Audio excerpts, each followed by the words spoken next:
Defend yourself against DDoS attacks by hiding your true IP address with ExpressVPN, and visit my custom link expressvpn.com/ghilliemaster in the description to find out how you can get an extra 3 months free.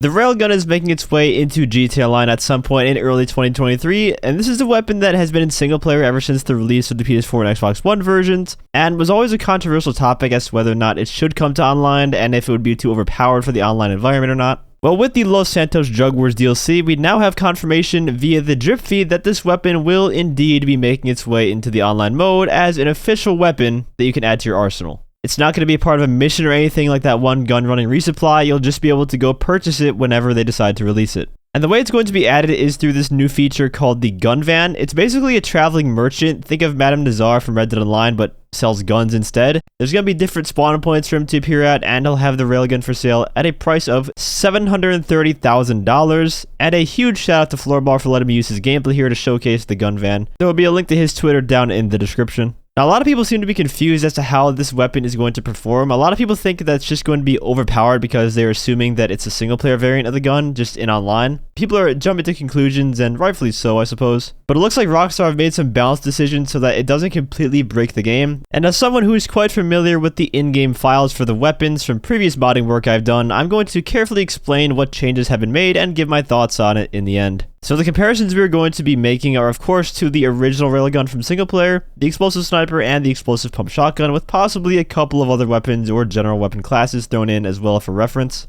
The first thing I want to mention to avoid potential confusion is that this new Railgun runs off of a completely different code name than the traditional Railgun from single player. In the files, the new one is referred to as the Railgun XM3, whereas the SP variant is just Railgun. So even though the sound and the visual effects will remain the same, as well as the model for the most part, they are aesthetically identical. Behind the scenes, they are in fact different. So when I refer to the XM3 variant versus the SP variant, just know that the XM3 means that I'm talking about the multiplayer version.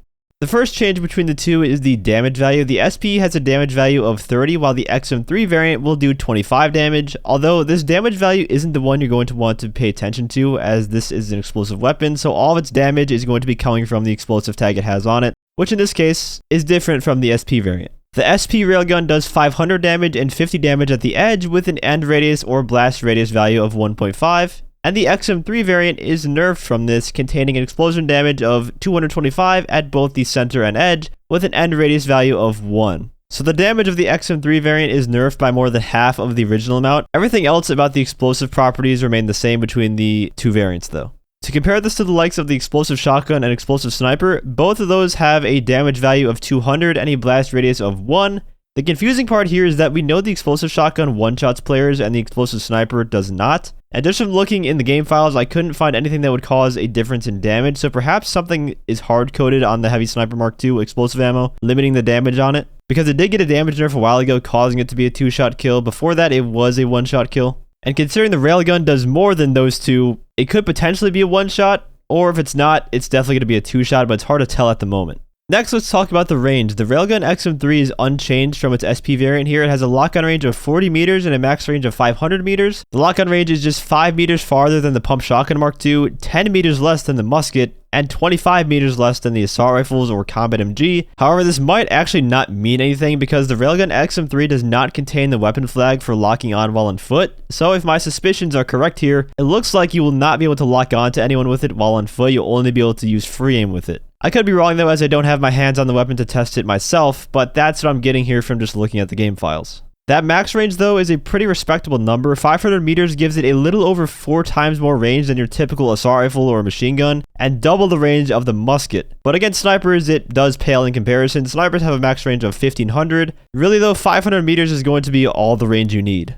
Now this next stat is actually the one that impacts its performance the most for this style of weapon, and that is the speed. The speed stat determines how fast a bullet or projectile travels. Most weapons in GTA Online feel hit scan in their usable ranges. In your normal day-to-day use of an assault rifle in the game, for instance, you're really not going to notice the velocity hurting you that much, as most weapons have a speed value of 2000. Every automatic weapon, every MG, every pistol, at least the ones that I've checked, all have this same value. If you recall back to when I made my video about the musket strat for Oppressor Mark IIs, the reason why that works so well is because when locking on and fighting Oppressor Mark IIs, the oppressor is often far enough away and moving fast enough that you start to miss shots because of the bullet velocity of the automatic weapons. The musket works so well because its speed value is 5,000 instead of 2,000, and this is on par with the snipers also. And that's where you get the effect of simply locking on, shooting, and deleting Oppressor Mark II riders out of the sky because the bullet is fast enough for the speed of the Mark II and how far it is from you, so that it still appears hit scanned and you don't miss. The SP Railgun has the same speed as every other assault rifle, which essentially makes it almost a hit scan weapon, or very hard to notice its travel time unless you're trying to shoot someone that's very far away.